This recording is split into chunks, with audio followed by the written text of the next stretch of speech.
할렐루야. 우리 예수 그리스도 오늘 새벽에 사망의 권세를 깨뜨리시고 다시 살아나셨습니다.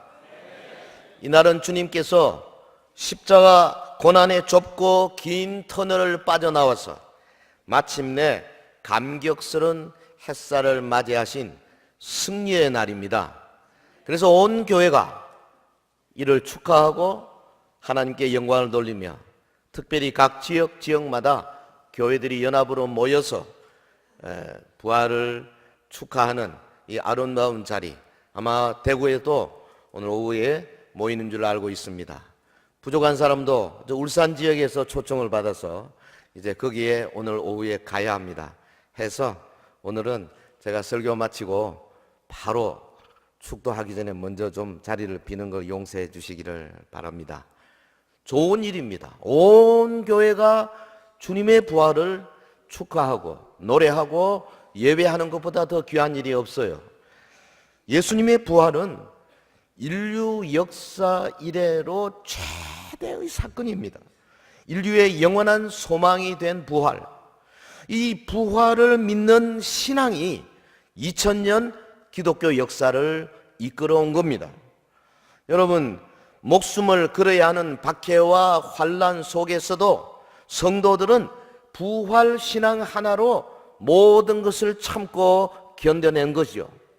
신약교회가 구약 성경을 그대로 받아들이고 십계명을 순종하는 믿음을 다 받아들였지만은 제4계명 안식일을 거룩하게 지키라, 토요일 안식일을 일요일 주일로 바꾼 이유가 뭡니까? 바로 우리 구주 예수 그리스도께서 이날 부활하시기 때문에 그렇습니다. 할렐루야.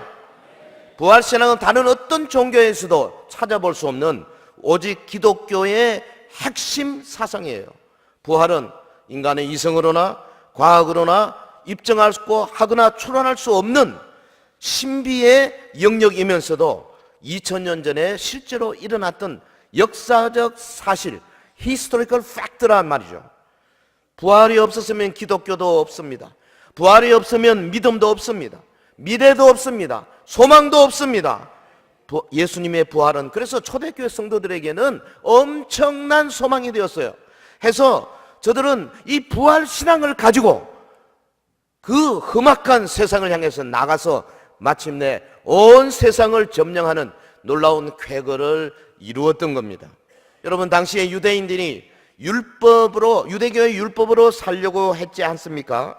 그러나 유대교에서 기독교로 개종했던 사람들, 소위 초대교회 그리스도인들은 십자가 신앙, 부활 신앙으로 당당하게 살았던 겁니다. 소아시아 지방이나 헬라 지방의 이방인들이 자기들이 만든 우상 신을 섬기며 육체의 쾌락을 쫓아 살았던 것에 반하여서 이방인으로서 복음을 받아들인 그리스도인들은 예수 그리스도 십자가 대속의 죽음과 부활의 승리를 외치며 살았던 겁니다. 오늘 읽어주신 이 본문, 여기 사도 베드로가 말로만이 아니라 스스로 부활 신앙으로 치열하게 살아갔던 사람으로 우리는 기억하고 있습니다. 하긴 얼마 전까지만 해도 계집종 앞에서 예수님을 모른다고 세 번이나 부인하고 비겁한 모습을 보였던 자 아니었습니까? 그런데 본문을 보면은 그 많은 사람들 앞에서 담대하게 부활 신앙을 외치고 있습니다. 그의 설교의 주제는 당시로서는 위험천만한 주제입니다. 예수님을 십자가에 못 박은 죽이다니 눈이 벌게 가지고 예수님의 추종자들을 찾아 헤매는 판에 공개적으로 많은 사람들 앞에서 나사렛 예수 그리스도, 너희들이 십자가에 달려 죽인 예수님이 다시 살아나셨고 그분이 그리스도와 주가 되셨다. 할렐루야. 이렇게 공개적으로 외친다는 것이 그게 보통 일이 아니에요.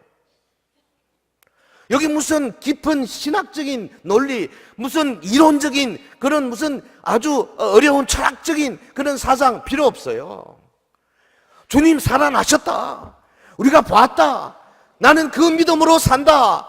너희들이 나를 죽여도 좋다. 이겁니다. 할렐루야. 이거 우리 기독교 신앙이에요. 어디서 이런 용기가 났을까요? 영적인 경험했었죠. 예수님의 부활을 베드로가 믿었고 직접 눈으로 보았고 경험했지 않습니까? 그래서 부활신앙은 그를 죽음도 두려워하지 아니하는 용감한 사람으로 만들고 그의 남은 생애를 180도 다르게 변모시켜버린 거죠. 베드로만 그렇겠습니까? 오늘 저와 여러분도 그렇습니다. 할렐루야 찬양대 여러분도 그렇습니다. 아멘. 그거밖에 못하겠어요? 우리도 바뀔 수 있습니다. 우리도 바뀔 수 있어요. 부활신앙의 본질만 제대로 붙들면 됩니다. 여러분, 베드로는 자신이 경험한 부활신앙의 본질을 본문에서 분명하게 전달하고 있어요. 베드로의 설교, 사실은 베드로의 설교가 아니죠. 성령께서 베드로를 확실하게 거머쥐시고 베드로의 입을 사용해서 성령님이 예수 그리스도 부활했다, 예수 그리스도 너희의 주와 그리스도가 되신다, 그러므로 너희는 부활의 증인이 되어야 한다. 성령님이 하시는 말씀이죠. 부활의 본질. 오늘 이 본문을 통해서 베드로가 강조한 이 부활의 본질에 대해서, 부활 신앙의 본질, the essence of the faith in resurrection, 부활을 믿는 신앙의 에센스가 뭔가 한 세 가지로 생각하겠습니다. 첫째는 본문 24절에 보입니다. 하나님이 예수님을 부활시키셨다, 요겁니다. 하나님께서 예수 그리스도를 사망 권세로부터 다시 살려내셨다. 할렐루야. 24절, 본문 24절, 하나님께서 그를 사망의 고통에서 풀어 살리셨으니 이는 그가 사망에 매여 있을 수 없었음이라. 오순절 성령 강림 후에 예수 그리스도의 부활을 공적으로 선포하고 있는 첫 번째 증거입니다. 여러분, 우리가 반드시 가져야 할 부활신앙의 핵심 내용이 뭐냐? 하나님께서 예수님을 사망 권세로부터 다시 살리셨다. 요 확실한 사상, 여기에 어떤 뭘 섞으면 안 돼요. 여기를 또 희미하게 혼잡하게 하면 안 됩니다. 여기에 무슨 조건을 달면 안 됩니다. 예수님이 무덤에 묻힌, 하나님께서 무덤에 묻혀 있는 예수 그리스도를 다시 살리셨다. 아멘. 우리 한번 다 같이 하겠습니다. 하나님께서 예수님을 부활시키셨다. 본문에 뭐라 그랬습니까? 이는 그가 사망에 매여 있을 수 없었음이라 그랬어요. 이 말은 예수님이 한때 잠깐 사망에 매여 있었다는 것을 벌써 전제하지 않습니까? 왜 매였습니까?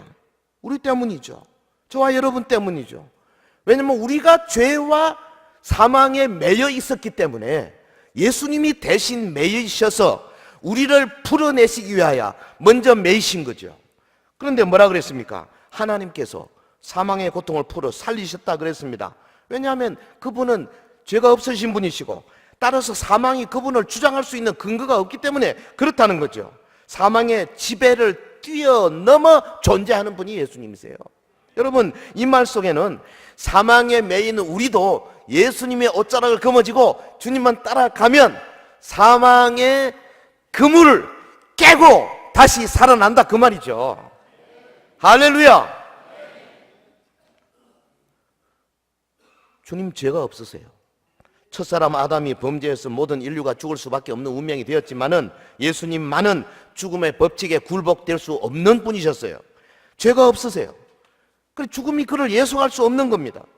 여러분, 공의로우신 하나님이 죽음이 예속할 수 없는 그분을, 예수님을 그냥 죽음 밑에다 계속 두실 수가 없는 거예요. 그래서 사망의 권세를 깰 수밖에 없는 겁니다. 이게 오늘 베드로의 주장입니다. 예수님의 부활, 그를 통해서 예수님이 죄가 없으심이 증명되었습니다. 예수님의 부활, 그걸 통해서 예수님의 부활과 연합한 자에게 죄에 대해 죽고 하나님을 향해 살게 하는 능력이 되는 것을 보여주셨어요. 여러분, 베드로가 여기서 다윗이 그를 가리켜 이렇게 언급하고 있지 않습니까? 구약 10편 16편을 여기서 인용하고 있습니다. 다윗이 누굽니까? 성령 충만한 자였어요. 여러분, 다윗의 시편 가운데 성령 충만에 기록한 것이 많습니다. 메시아를 향하여 지칭해서 기록한 것이 많습니다. 16편이 그것입니다. 뭐라 그랬습니까? 그가 음부에 버림이 되지 않고 그의 육신이 썩음을 당하지 아니하시리라 예언했습니다. 그래서 그 예언대로 예수님의 시체는 썩지 않았습니다. 여러분, 죽어 묻혔지만 주님은 썩지 아니하시고 사흘 만에 다시 살아나셨습니다. 우리는 이것을 믿습니다. 어떤 진화론자들이 주장한다 할지라도, 어떤 세상의 철학자들이 주장한다 할지라도, 어떤 사상가들이, 철학자들이, 어떤 과학자들이 다른 소리를 한다 할지라도 우리는 예수님이 하나님에 의해서 무덤에서 다시 살아났다 하는 것을 100% 믿습니다. 이 믿음이 부활신앙의 본질이에요. 32절에 이 예수를 하나님이 살리신지라 우리가 다 이 일의 증인이라 그랬어요. 여러분, 베드로 사도 설교의 절정 부분 아닙니까? 사도가 본 설교에 강조하고 싶었던 것은 사실 앞에서 언급한 다윗의 이야기는 아니에요. 다윗의 이야기는 하나의 예화로 든 것이고 그 결과로 누구냐? 바로 이 예수님이 부활의 주체시다. 여기 우리가 다 이 일의 증인이로다. 이때 여러분 이 한글 개역 성경 어순을 보십시오. 이 예수를 하나님이 살리신지라 우리가 다 이 일의 증인이다. 이 예수를 맨 앞에 갖다 붙였습니다. 이건 보통 문법에는 맞지 않은 거죠. 강조죠.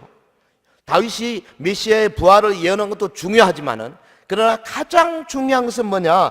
부활의 주체이신 예수 그리스도 그분이란 말이죠. 베드로의 마음속이 막 불불 용광로처럼 끓는 겁니다.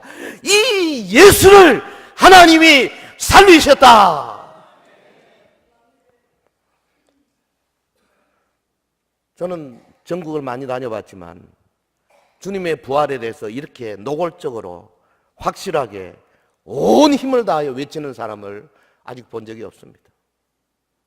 그만큼 현대교회가 무슨 이상한 방법으로 논리적으로 사상적으로 적당히 섞어서 사람들의 그 지적인 것을 무슨 좀 흥미를 좀 이렇게 돋궈주고 이런 쪽으로 지금 자꾸 가고 있단 말이죠. 성경은 그렇지 않습니다. 아주 원색적입니다. 이 너희가 십자가에 못 박혀 죽인 이 나사렛 예수를 하나님이 사망의 굴레로부터 살리셨다. 이걸 그냥 확성기로 막 떠들어야 되죠. 예, 오늘 아마 대구 그 스타디움에서 아마 누가 오실지 모르겠는데 막 그렇게 떠들어야 될 거예요. 너무 논리적인 거 별로 안 좋습니다. 아주 그냥 본문대로만 하는 게 제일 좋아요. 보십시오. 예수님이 바로 부활의 주님이시고 예수님이 바로 복음 자체라는 거예요. 사도 베드로의 신앙 고백이 묻어 있지 않습니까? 과거에 베드로 어땠습니까? 예수님의 십자가 순환의 의미에 대해 제대로 알지 못했었습니다. 과거에 어땠습니까? 목숨이 위태로울 때 예수님을 3번이나 부인까지 했지 않습니까? 그가 이런 놀라움과 깨달음과 확신을 가지고 여러 사람들 앞에서 이 진리를 전파하게 된 것은 누구 덕분이에요? 성령 충만. 그 속에 성령님이 역사했기 때문에 가능한 거죠. 할렐루야. 다음 구절에서도 사도가 그가 가지는 확고한 부활신을 언급하고 있습니다. 우리가 다 이 일의 증인이로다. 우리가 다 이 일의 증인이로다. 이 말은 원문을 보면 매우 강조된 용법이에요. 우리가, 헬라말로 우리가 1인칭 복수잖아요. 복수 대명사 헤메이스. 원래는 동사가 있기 때문에 헤메이스는 안 써도 되는 거예요. 그런데 헤메이스를 딱 쓰면서 의도적으로 사용하고 있지 않습니까? 이 말은 뭐냐? 지금 우리가, 지금 여기 이 자리에 있는 우리가 성령 충만함을 받은 우리 초대교회 우리가 이 모든 일의 증인이다. 이걸 강조하는 거죠. 할렐루야. 베드로 혼자 강조하는 게 아닙니다. 내가 증인이다 그게 아니에요. 그 주변에 있는 수많은 사람들, 오순절 성령 충만해가지고 많은 무리들이 몰려왔을 때 그들 앞에 있던 사랑하는 배신 문도들이 우리가 다 예수 그리스도의 부활의 증인이다. 서연교회 2부 예배 오는 모든 성도들이 다 증인이다. 그 말 하라는 거 아니겠습니까? 모든 성경은 다 교훈과 책망과 바르게 의롭게 유익하여요. 이 사도행전 2장의 이 말이 뭡니까? 우리를 보고 하라는 거예요. 우리가 다 일의 증인이다. 하나님이 나사렛 예수를 죽음에서 살리셨다. 사도 베드로가 본문을 통하여 강조하고 있는 부활신앙의 본질입니다. 여러분, 무덤을 열고 다시 살아나신 예수님 부활의 첫 열매가 되셨어요. 하나님은 부활의 첫 열매 되신 예수님을 믿는 자를 그대로 두지 아니하시고 마지막 날에 친히 부활시켜 주실 것을 약속하셨습니다. 데살로니가 전서 4장 16절, 주께서 호령과 천사장의 소리와 하나님의 나팔로부터 친히, 나팔 소리로 친히 하늘로부터 강림하시리니 그리스도 안에서 죽은 자들이 먼저 일어나고, 예수 안에 죽은 자들이 먼저 일어나고. 여러분, 서현교회 부활동산 마지막 나팔에 아마 부활동산 쑥대밭이 될 겁니다. 막 터져가지고. 제가 지난번에 세문안교회 그 동산에 가봤더니 거기는 평평한데요, 평평한데. 그러니까 뭐 쉽더라고. 근데 우리 서현교회 부활동산은 크게 뭐 높아가지고, 아이고, 제 아버님 모친 곳에 한번 올라가는데 얼마나 힘이 드는지. 우리 어머님은 그냥 뭐 연세 들어가지 못 올라가셔. 할 수 없이 어머님 때문에 저희가 이장했잖아요. 할 수 없이. 근데 그 산골에서요, 마지막 나팔에 무덤들이 터지고 거기서 그냥 확 공중으로 올라갈 줄로 믿습니다. 주님 재림하실 때. 그래서 이 부활신앙, 진정한 부활신앙을 가진 사람은 바로 이것을 믿고 이것에 의해서 사는 사람이 되는 거예요. 진정한 부활신앙은 우리가 다시 죽지 않고 영원히 주님과 함께 살게 될 것을 확신하는 겁니다. 죽음에서 다시 살 줄을 믿는 거죠. 영원히 주님과 함께 행복하게 살 것을 믿는 믿음으로 사는 자들이 부활신앙자들입니다. 진정한 부활신앙은 단순히 예수님께서 부활하셨다는 것에 끝나는 것이 아니라 이 세상이 끝난 후에 또 다른 영원한 세계가 있다는 사실을 굳게 믿고 이 세상, 그것이 그리스도의 제자들을 위하여 준비되었다는 소망으로 살아가는 자들입니다. 사랑하는 서현교회 성도 여러분, 이 위대한 신앙의 유산을 가지고 승리하는 성도 여러분 되시길 예수 이름으로 축원합니다. 부활신앙의 본질, 하나님이 예수님을 살리셨다. 자, 두 번째 뭐냐? 36절에 이 예수님이 만민의 주와 그리스도가 되셨다는 겁니다. 두 번째, 예수님이 만민의 주와 그리스도가 되셨다. 36절, 오늘 화면에 있는 거 같이 한번 크게 읽습니다. 시작.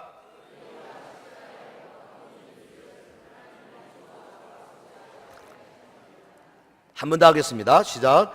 너희가 십자가에 못 박은 예수를 하나님이 주와 그리스도가 되게 하셨느니라. 부활하신 예수님을 하나님이 온 천하 만민의 주님과 그리고 그리스도가 되게 하셨다. 주님과 그리스도, 여기 주님, 주 퀴리오스, 히브리 말로는 아돈이죠. 거기서 아도나이라는 말이 나오잖아요. 아돈. 그러니까 이 말은 믿음의 조상들이 여호와 하나님을 향해 사용하던 의미입니다. 온 세상을 다스리시는 주제라는 뜻입니다. 그러니까 지금 자기들 눈앞에서 죽어 묻혔던 그분이 하나님이라는 겁니다. 어마어마한 이야기예요. 그분이, 하나님께서 그분을 부활시키셔서 너희들의 주와, 그 다음에 그리스도, 우리가 잘 알죠. 기름 부음 받은 자다. 메시아라는 뜻 아닙니까? 구세주란 말이죠.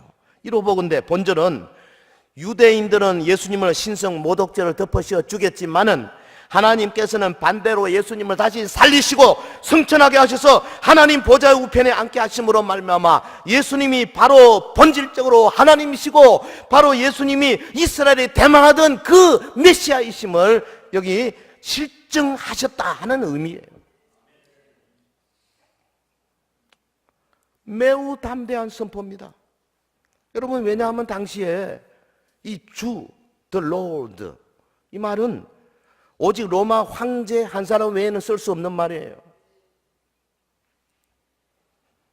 로마 황제는 스스로 자신이 주라 하면서 자신을 주님으로 섬기며 충성할 것을 요구했지 않습니까? 이 황제 숭배 사상에 거역하는 자는 죽음을 면하기 어려웠어요. 지금 바로 북한의 김정은 정권이 바로 그거 아니에요. 김일성, 김정일, 김정은 3대에 걸쳐서 영생교, 완전히 사악한 로마 황제가 똑같은 거예요. 지금 그 앞에서 함부로 딴 말했다는 그냥 잡혀서 뭐 아우지 탄광으로 가든지 안 그러면 고사포로 맞아 죽든지 그 길밖에 없죠. 여러분, 초대교회 시대의 부활신앙을 가진 성도들은 그러니까 죽음을 각오한 순교적인 신앙인들이었어요. 그들은 세상에 참 주님은 로마 황제가 아니라 십자가에 못 박힌 예수라는 사실을 고백하면서 살았어요. 말 안 하고 가만히 있으면 아무도 모르죠. 근데 이걸 자꾸 고백하는 거예요, 바깥으로. 여러분, 다니면서요, 나 예수 믿는다 소리 안 하고 가만히 있으면 아무도 몰라요. 예. 핍박을 면할 수 있어요.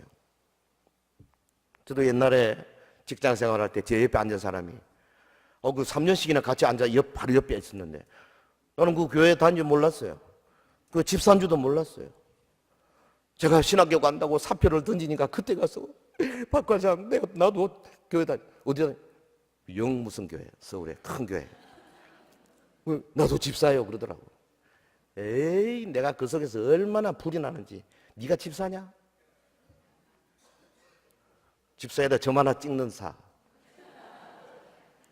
막 견딜 수가 없더라고.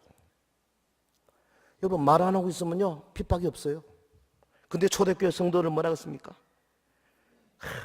십자가에 못 박힌 예수님, 그분 하나님이 다시 살리시고 그분이 우리의 주가 되셨다. 당시 종교 지도자들은요 빌라도 앞에 가가지고 뭐라 그랬습니까? 빌라도 총독이요, 우리에게 시저 외에는 왕이 없습니다. 이건 대제사장, 서기관들, 바리새인, 율법사들, 시저 외에는 우리에게 왕이 없나이다. 초대교회 성도들은 뭐라겠습니까? 예수님 외에는 우리에게 주가 없습니다. 할렐루야. 이런 사람이 바로 부활신앙을 가진 사람들이에요. 스코틀랜드의 종교개혁자 존 낙스, 16세기 초반에 양반 그 부활신앙을 가지고요 제네바에 가가지고 칼빈에게서 많이 배웠죠. 그리고 고향으로 돌아갔어요. 스코틀랜드에 가가지고 참 놀라운 용기와 믿음으로 종교개혁을 주창한 사람 아닙니까? 사실은 뭐 스코틀랜드 장로교회가 세워지고 이게 미국으로 전해지고 미국 장로교회에서 많은 선교사들이 우리나라에 오고 우리나라 초반기 한 100여 년 전에 그 양반들이 한국교회 기초를 세웠잖아요. 그리고 우리가 가지고 있는 뭐 교회 헌법이라든지 뭐 이런 것들이요 다 거기서 온 거예요. 요한 낙스의 공이 큽니다. 근데 이분이 당시 메리 여왕, 박해의 상징이죠. 그의 불의에 통렬하게 대항하면서 싸웠습니다. 여왕의 비위가 몹시 상했어요. 왕정파를 보냈습니다. 잡았습니다. 체포되어 가지고 잡혀온 낙스에게 지휘관이 매섭게 쏘아보며 추궁합니다. 그대의 신앙과 그대가 말한 것을 철회할 생각이 없냐? 요한 낙스가 분명한 어조로 대답했습니다. 아닙니다. 나의 마음이 그것을 생각했습니다. 나의 입이 그것을 말했습니다. 나의 손이 그것을 썼습니다. 만일 그것으로도 모자라면 하나님의 은총을 힘입어 나의 피로써 그것을 증거하겠습니다. 이야, 이런 양반을 안 좋아할 수 있겠어요? 어떤 핍박도 두려워하지 않냐는 이런 신앙인들이 오늘 우리 한국교회에 많이 일어나야 할 줄로 믿습니다. 혹시 여러분 그런 경험이 없습니까? 아니 뭐 낙서처럼 그렇게 목숨을 건 건 없다 할지라도 조금 나한테 불리하고 조금 뭐 장사하는데 지장이 있고 뭐 직장에서 승진하는데 호봉에 지장이 있고 그래가지고 슬그머니 비겁하게 비켰었던 경험은 없습니까? 아닙니다. 아닙니다. 그럴 수 없습니다. 주님의 부활을 믿고 우리 몸의 부활을 확신한 우리가 어찌 그렇게 살 수 있겠어요? 예? 우리 또한 부활하신 예수님께서 우리 각자의 주님이시고 구주가 되시고 우리 온 교회의 주님이시며 구주가 되시는 것을 확실하게 믿고 따르는 성도 되시기를 예수 이름으로 축원합니다. 부활 신앙의 본질, 하나님이 그를 살리셨다. 그리고 살아난 그가 우리의 주님과 그리스도가 되셨다. 자, 하나 더. 그럼 우리가 어떻게 할 것인가? 세 번째로, 우리 성도는 부활 신앙으로 사는 존재라는 거죠. 응? 여러분 32절에 그랬죠? 이 예수를 하나님이 살리신지라 우리가 다 이 일의 증인이로다. 우리가 다 이 일의 증인이로다. 베드로 사도의 당당한 선포입니다. 오늘 답답한 현대교회 성도들에게 천둥처럼 울리는 성령 충만한 음성입니다. 우리가 다 이 일의 증인이로다. 성도라면 누구나 예수 그리스도의 부활을 굳게 믿는 자이고 이 믿음으로 살아가는 자입니다. 성도는 예수님이 부활하신 것처럼 자신도 마지막 날에 다시 부활할 것을 믿어 의심치 아니하고 이 진리를 마음껏 외치는 자가 바로 성도 아니겠어요? 그러므로 성도에게 가장 중요한 것은 죽음에서 다시 사신 예수 그리스도입니다. 성도는 이 예수님을 주님으로 받아들이고 내 삶의 모든 영역에서 이분의 뜻을 따라가는 겁니다. 내가 생각하는 것, 내가 먹고, 내가 자고, 내가 친구 사귀고, 만나고, 일하고, 내가 행동하고, 내 발로 걷는 모든 장소 하나하나까지 이 주님의 십자가 신앙, 주님의 부활 신앙에 근거해서 살아가는 자가 성도다 그 말이죠.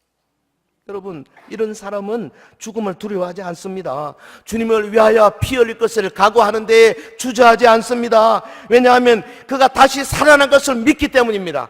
그리고 장차 하늘나라에서 받을 상급이 엄청나게 크기 때문에 그렇습니다.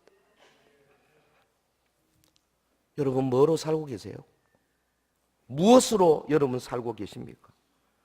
사실 사람을 움직이게 하는 근본적인 여러 가지 동기가 많지요. 뭐 본능에서 사는 사람, 혹은 뭐 의무감, 혹은 신념, 뭐 취미, 또 어떤 사람은 뭐 두려움 때문에, 또 어떤 사람은 체면 때문에 그렇게 행동하는 사람이 많이 있죠. 근데 하나님의 말씀을 삶의 원리로 믿는 성도들은 이런 거에 좌우되지 않습니다. 주님이 주신 말씀에 대한 분명한 믿음, 특별히 주님의 십자가의 구속의 사역을 믿는 믿음, 주님이 사망 권세를 깨뜨리고 다시 살아나시다는 믿음, 주님이 구름 타고 오시리라는 믿음, 이 믿음으로 살아가는 자예요. 여러분, 성도에게도 본능이 있지 않습니까? 그러나 본능이 성도의 모든 삶을 좌우할 수 없습니다. 성도에게도 도덕적인 기준이 있습니다. 그러나 그 도덕적인 기준이 성도의 모든 삶을 좌우할 수 없습니다. 성도도 의무감이 있고 신념이 있습니다. 그러나 성도는 오직 신앙에 의해서, 오직 믿음에 의해서 살아가기를 다짐하는 사람입니다. 하나님의 말씀을 믿고 주님의 말씀을 따라가면서 주님을 섬기는 삶이 최고의 삶인 줄 알고 그 믿음에 의해 살아가는 사람이 바로 크리스찬, 그리스도인이다 그 말이에요. 여러분, 과연 무엇에 의해서 행동하며 살고 계십니까? 아마 많은 사람들처럼 때로는 본능에 의해서, 때로는 취미나 두려움 때문에, 혹은 신념 때문에 행동하고 있을 겁니다. 지금 뭐 신문에, TV에 나오는 뭐 버닝썬 사건이라든지 뭐 김학의 사건이라든지 이런 온갖 추접고 지저분한 것들이 다 본능, 뭐 이런 것들 아닙니까? 세속적인 것들 때문에 그렇게 다 살아가지고 그 결과로 그 중에 아주 빙산의 일각이 지금 보여지는 거 아니겠어요? 그러나 우리는 그런 것들이 주된 동기가 되어서 우리의 삶을 주장하도록 절대 허락할 수 없습니다. 여러분, 신앙에 의해서 그런 것들이 조절을 받고 통제를 받으면서 신앙에 따라 살아가야 하는 거죠. 믿음의 아버지 아브라함 보십시오. 하나님의 말씀에 순종해서 아들을 모리아산에서 제물로 드리잖아요. 네? 어떻게 이 엄청난 일이 가능했겠습니까? 히브리서 기자가 아브라함 속에 들어간 것처럼 이렇게 말했습니다. 히브리서 11장 19절에 아브라함이 하나님이 능히 이삭을 죽은 자 가운데서 다시 살리실 줄로 생각했다. 창세기에는 이런 말은 없어요. 창세기에는 아브라함이 우리가 올라갔다, 우리가 제사 드리고 우리가 다시 내려오겠다, 요거 우리가 가고 우리가 오겠다, 이런 문법 가지고 히브리서 기자가 탁 붙드는 거죠. 아브라함이 가서 이삭 죽이고 혼자 내려와야 되는데 우리가 내려오겠다. 아브라함이 이삭 하나님이 살리실 줄 믿었다. 할렐루야. 아들을 바치는 일은 의무감으로 할 수 있는 일이 아닙니다. 도덕적으로 할 수 있는 일이 아닙니다. 오직 부활신앙, 죽었던 아들이 다시 살아난다고 하는 부활신앙으로만 가능한 겁니다. 할렐루야. 행동하는 그리스도인 본 회퍼 목사님, 1943년 나치 독일에서 포악한 히틀러 정권과 맞서서 정말 치열하게 자유와 평화를 외치다가 마침내 게슈타포에게 체포되지 않습니까? 그 2년 후에 이 본 회퍼 목사님 프로센부르크 강제 수용소에서 처형당했어요. 여러분, 1945년 4월 9일 처형날 동료 제수들과 함께 마지막 예배를 드리면서 다음과 같이 격려했다 그럽니다. 부활의 주님을 믿는 사람에게는 광명과 소망의 세계가 있습니다. 결코 낙심하지 마십시오. 아니, 지금 죽으러 가면서 그렇게 말하고 그가 사형장으로 끌려가던 순간 고개를 돌려 동료들에게 이렇게 말했다 합니다. 이것이 저와 여러분 마지막 순간입니다. 그러나 내게는 새 생명이 시작되고 있습니다. 할렐루야. 오늘 우리 가운데 이런 성도들이 많이 일어나게 되기를 주의 이름으로 축원합니다. 여러분, 부활신앙을 갖고 계신다면 그 부활신앙에 의해서 어떤 영향이든지 받고 있을 거예요. 만일 우리가 부활신앙으로 제대로 사는 성도라면 하나님의 나라를 좀먹어 들어오는 사탄의 세력과의 영적 전투를 결코 피할 수 없습니다. 만일 우리가 부활신앙으로 우리의 모든 삶을 주장하는 성도라면 이 사회에 범람하는 부정과 부패에 눈을 감고 있을 수는 없는 겁니다. 우리 아이들의 영혼을 병들게 하는 음란물과 사행성 게임들에 대해서 침묵할 수 없는 겁니다. 만일 우리가 부활신앙에 의해서 우리의 행동을 그대로 하는 사람이라면 우리의 가정을 위협하고 하나님의 말씀에 정면으로 도전해오는 동성애 옹호 세력들과 그들의 강교한 회척 두 손 놓고 있을 수 없어요. 여러분, 만일 우리가 부활신앙으로 사는 성도라면 뱃속의 생명을 편의에 따라 죽일 수 있다고 말하는 낙태에 적극 반대할 수밖에 없고, 특별히 유물론 공산주의자들과는 절대로 같은 자리에 앉을 수가 없는 겁니다. 여러분, 만일 우리가 부활신앙으로 산다면 북한 2,500만 사랑하는 우리 동포들, 저들이 인권에 유린당하면서 오늘도 예수 그리스도를 믿는 신앙이 제대로 갖지는 못하고 참혹하게 죽어가는 저들을 위해서, 그들을 향하여 폭압하는 그 사악한 정권에 대해서 분노하지 않을 수 없는 겁니다. 여러분, 자유와 평안을 찾아서 도망간 압록강을 건너서 중국 땅을 헤매다가 중국 공안당국에 잡혀가지고 다시 북송당해서 아우지 탄광으로 혹은 목숨을 잃어가는 탈북 난민들, 저들을 북송하는 중국 정부를 향해서 우리가 도전하지 아니할 수가 없는 겁니다. 여러분, 오늘 우리 정권은 지금 그들을 받는 일에 너무나 미흡하지 않습니까? 사랑하는 성도 여러분, 생각나네요. 몇 년 전에 월요일 저녁마다 여기 대구백화점 앞에 나가가지고 탈북 난민 북송 반대, 탈북 난민들 인권을 위해서 일하는 사람들을 탄압하지 말라 외치고, 우리 사랑하는 성도 여러분 다 경험이 있잖아요. 여러분, 지금 뭐로 살고 계십니까? 성도는 부활신앙으로 사는 존재입니다. 성도는 예수님이 부활의 첫 열매 되심을 굳게 믿는 자이고 이 복음을 마음껏 외치는 자가 성도입니다. 주님 재림하실 때 하나님께서 나도 부활시키시리라. 그리하여 새하늘과 새 땅에서 내가 영원히 주님과 함께 살리라. 나도 부활하리라. 마지막 나팔에 하늘로부터 주님이 오실 때에 나도 주님을 만나게 되리라. 주님과 함께 영원한 하나님의 나라에서 영생 복락을 누리게 되리라. 이 믿음으로 예수님만을 자신의 주님으로 섬기면서 사는 자가 참 성도예요. 사랑하는 서인의 성도 여러분, 이 일은 힘들고 어렵습니다. 그러나 장차 누릴 영광은 오늘의 어려움을 능히 보상하고도 남는다고 사도 바울이 외쳤어요. 여러분, 주님은 그날에 우리에게 자랑의 면류관, 썩지 아니할 면류관, 영광의 면류관, 생명의 면류관, 의의 면류관들을 마음껏 우리에게 주실 줄로 믿습니다. 이 위대한 나를 바라보면서 부활신앙으로 승리하는 저와 여러분 되시기를 예수 이름으로 축원합니다. 축원합니다.